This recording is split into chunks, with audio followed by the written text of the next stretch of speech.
Monday means it's time for us to get motivated here on Inspiration Monday. And joining us once again, Welly Odendo. Karibu sana. Asante sana. Looking very bright this morning. Way to start off the week. So we're going to talk after a little Easter. bit. Yeah, after Easter. Going to talk a little bit about wealth this morning, wealth Yes. creation, wealth Yes. maintenance, and all of that. But I think it's important for us to first even define what wealth is, because a lot of people equate wealth to the same thing as being rich. I have a quote here that I want to read out from a lady called Margaret Bonanno, who says, "Being rich is having money, being wealthy is having time." And I read that and I thought that was very profound. But perhaps I wish I said that. Right. Perhaps we can begin there of differentiating those two things. I think wealth is a condition. It's a condition a person has or has created for himself that enables him to live a purposeful and productive life. So I think wealth, unlike riches, is attached to purpose and productiveness. You can have a lot of what we call riches, but if you just have riches without a sense of purpose, you're going to enter into the vanities of riches, because now you're going to look for what more can I do to give me purpose, what more can I do to make me feel significant, because those are the things that make us want to know, do we matter? And so I think it's that condition within us that helps us to be able to create a purposeful and productive life. So on one side, it should be purposeful, which is internal, in terms that it gives you intrinsic value. And on the other side, it should be productive, which is external, which it makes you be able to perform tasks, achieve things, help people, create opportunities for others. So it is a balance between the internal and the external. Right. I think that's where the wealth really lies. Yeah, and there's also different aspects of it. It's not just financial. Yes, yes, You're talking even your spiritual well-being, your physical well-being, having family, having just things sort of working in your life. Another thing that I read when I was researching for this is that true wealth is freedom. Someone defined wealth as freedom, because you do have the opportunities, and like you're saying just now. Yeah, and that's why I when I talk about wealth, I normally, many of us, there are two or three people views people have of wealth. Some people think that riches is a position or wealth is a position, but so they aspire to, when I get to that job grade, I'll get this amount of money, and that amount of money will give me this a lot of freedoms. But the higher you go on the grade, it doesn't give you more freedoms, it gives you more responsibility. More money, more problems. More money, more problems, more dependence, more expectations. Now, the burden of error is higher when you're high up there.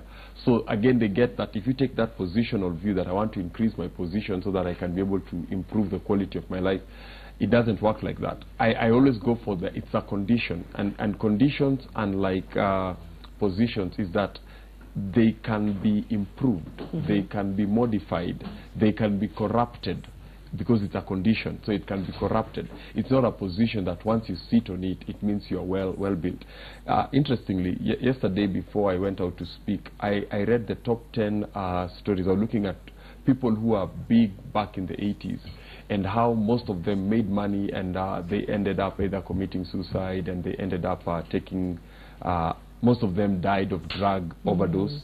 And I found out that money does not really give you the sense of purpose. It makes people feel, I have a lot, but why do I feel lonely? Why do I feel no community around me? And why is that? And why is that? So I discovered that when you take the positional approach, slowly by slowly, it will isolate you in the end. Because what it will do is that it will make you be owned by the drive to acquire, until you get to a place whereby you destroy all that matters in you. While wealth, on the other side, it enhances, it doesn't choke, it enhances community, it enhances diligence, it enhances quality of how much you spend into yourself, because wealth comes out of personal development. It doesn't come out of acquisition. You don't need to acquire it. You develop yourself, and out of your development is where you create it. And so it doesn't substitute you so that you get it, unlike riches, because riches can actually substitute you. You're just sorting out other people's problems, closing the deals, moving the money, and at the expense of who you are as a person.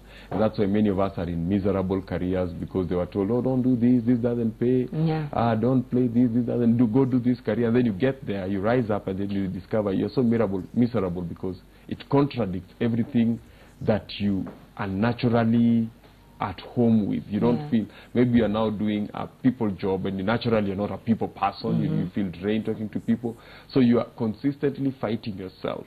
But because you're told it pays, so you went more for the pay, but it should be driven more than the purpose and the productive returns that you get from it. Yeah, and often we've heard stories of people who were in fantastic jobs, making a lot of money, and 10 years down the line they're miserable, they quit, they go and sort of chase their passion and find contentment there, because I think that's one thing that's lacking in just riches alone, is that you're not content. You're not content. And riches is more outside in. You're trying to see what will people think of me. Okay, I'm this kind of person, so you ask what does the outside think, then you try to play that role that the outside, whether it's family, whether it's friends, whether it's society, has already prescribed for you.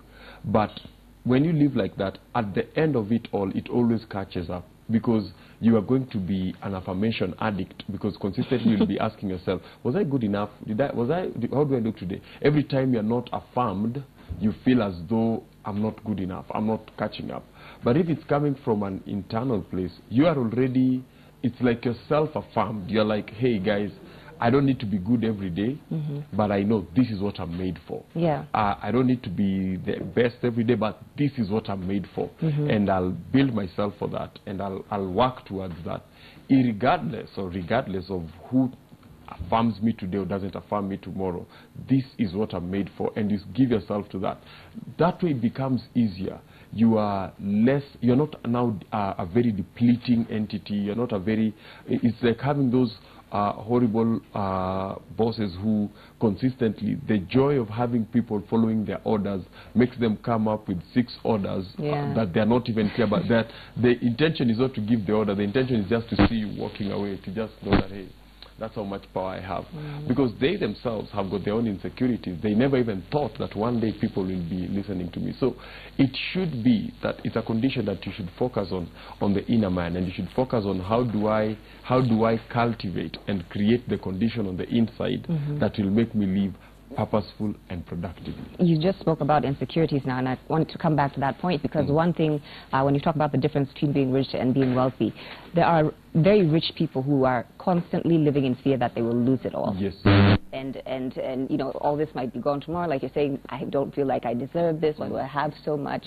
Whereas, someone who has, mastered wealth creation knows that even the future generations will be taken care of. Talk to us about I loved what one of the great leaders, he came up with a philosophy. His name was Billy Graham. He said, when wealth is lost, when riches are lost, nothing is lost.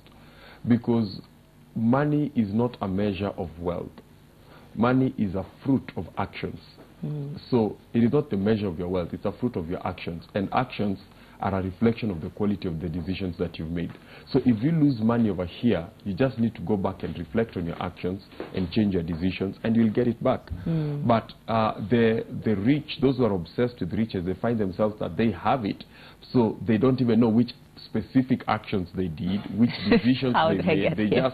They just landed, maybe I scratched a card or I did this, and so now they begin to find themselves, they're caught up with the obsession of managing. How will I manage this? People are trying to play me. And slowly by slowly, it hijacks their happiness, it hijacks their peace of mind, it hijacks everything, because they don't feel as if they created it. So they're at a place where they feel the money has now created them. Now they have to ask themselves, so what must I do? What must I do? So you're consistently trying, I'm making blunders. All of a sudden you begin to be aware that, wow, with this kind of riches, people are beginning to pay attention to me. You've lacked the discernment.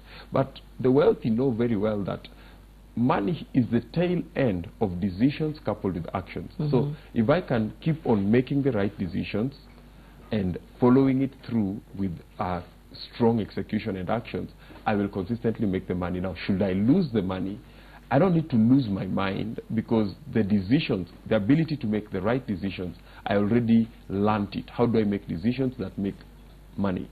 So that's normally where the gap lies between the rich and the wealthy. The rich, when they lose their money, they go look for a tree and jump off it, or a balcony and jump off it or something.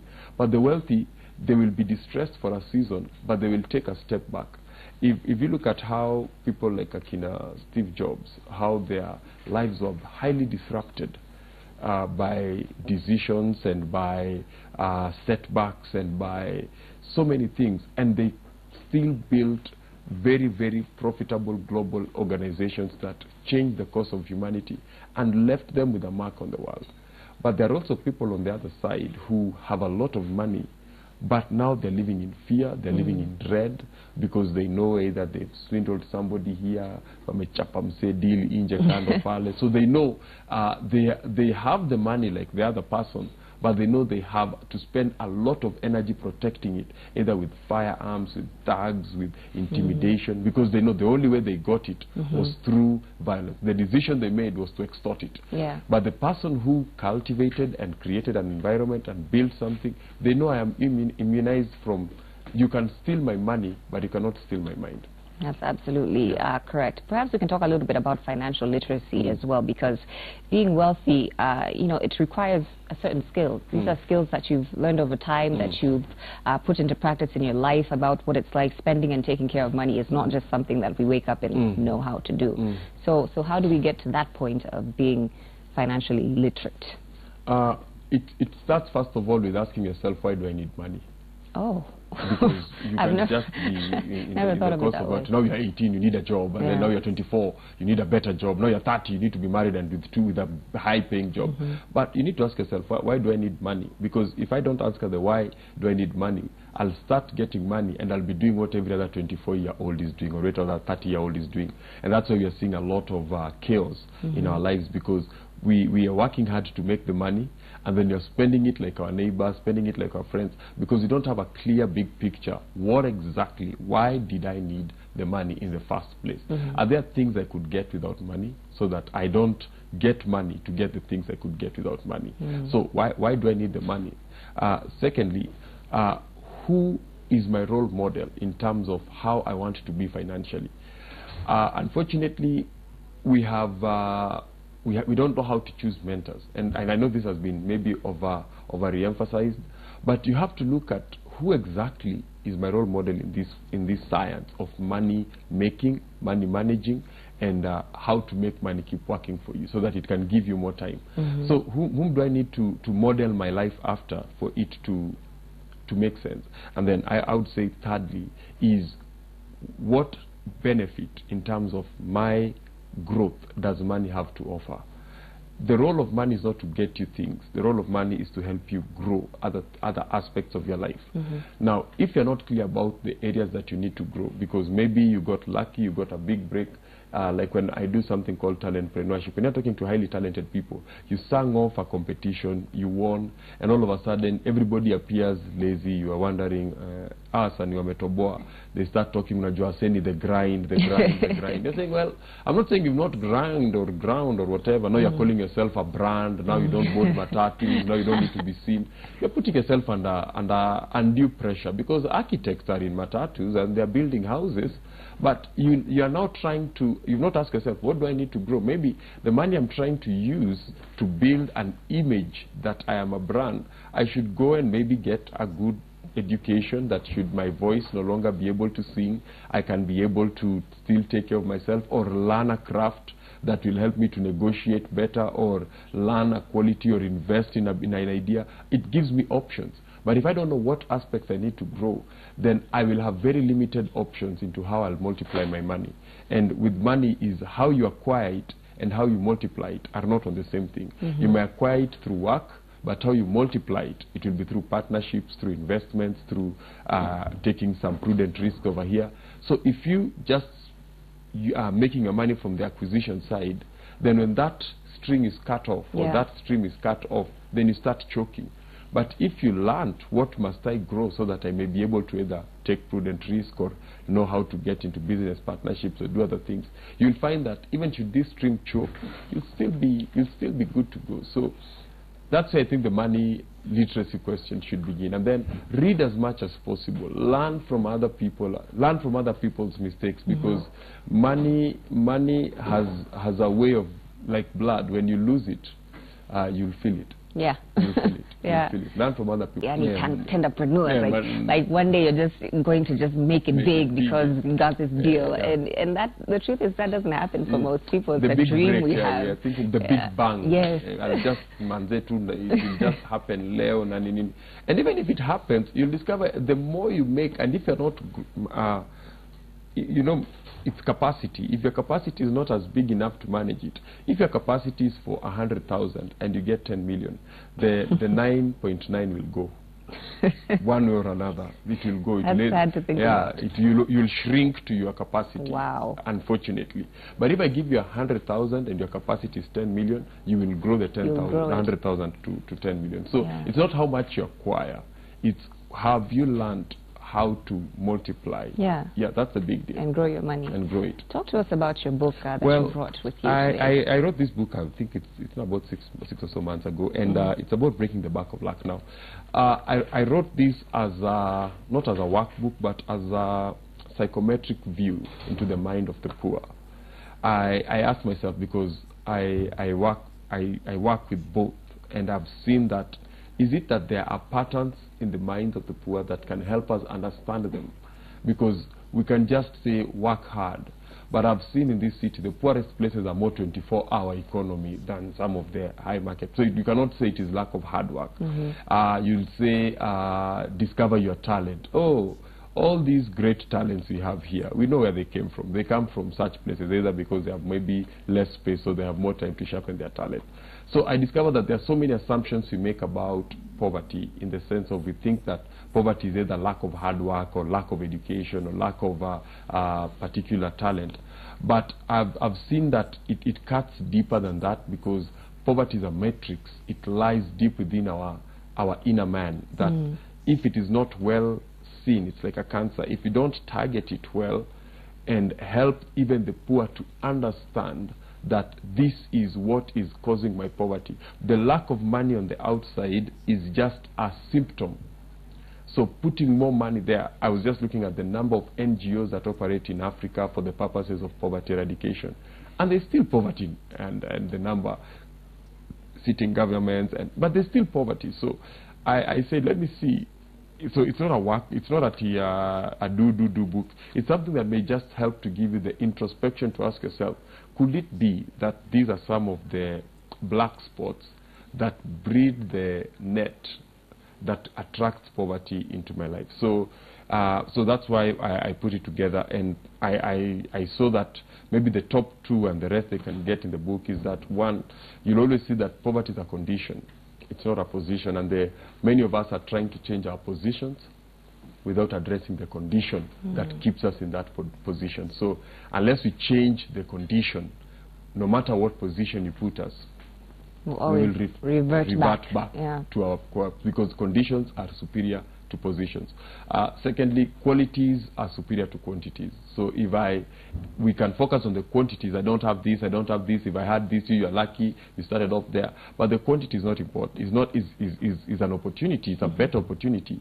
But qualities are always superior to quantities. If you have the right qualities, you can always increase any quantity that you want in your life. So that's the second thing that I always saw. And then thirdly, I saw that choices always come before chances. If you teach yourself how to make choices, the right choices, then you'll always know how to identify the right chances. You know, you don't have two lives, and many of us, I meet people and I tell them, but the kind of habits you've adopted are for rich people.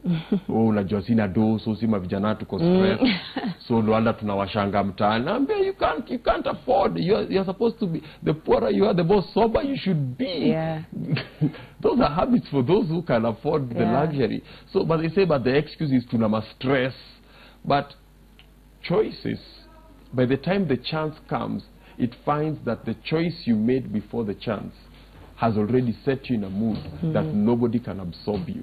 So those are some of the things that play around and interweave themselves and eventually it makes you one with the environment. And that's what poverty simply is. Poverty is simply you being one with the environment. If you are born here, you can never rise this way. You're just there. You're just one with the environment. But wealth is your ability to transform yourself so that you can rise above your environment, regardless of where it is. Choices before chances. I like that a lot. Where is your book available? Well, you can order it. I can give the number on 0722 92 50 31. It's going for 1,000 shillings. That's 1 week of chips and a lifetime of change. But it's 0722 92 50 31. So you can order it, and then we'll have it delivered. And even if you inbox me, you can also have it there on my Facebook or Twitter or Instagram. We can also have it there, so we can deliver it to you wherever you are in the country. Breaking the Back of Luck. By Welly Odendo, who's been oh, really? For my chips money. Thank you. I will. We've been talking about wealth creation and wealth maintenance, and thank you so much for making time for us this morning. Looking forward to having you back again for another Inspiration Monday. This is